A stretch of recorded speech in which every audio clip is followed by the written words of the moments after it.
Okay, so we're going to make a one-pot chicken and broccoli casserole. This is what we're going to have for dinner tonight, so I thought I would just show you how I do this very quickly with the Rockcrok.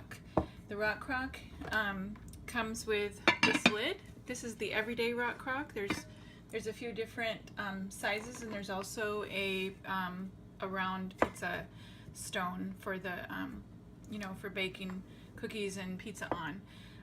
The great thing about the Rockcrok is that you can grill your chicken or your vegetables in here on the stove top, and then you can add more ingredients and put the lid on it and put it in the oven, or you can put the lid on it and put it in the microwave.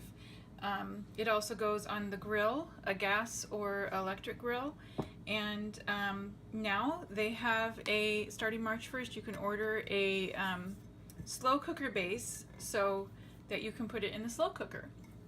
I love slow cooking, so I'm really happy about that. So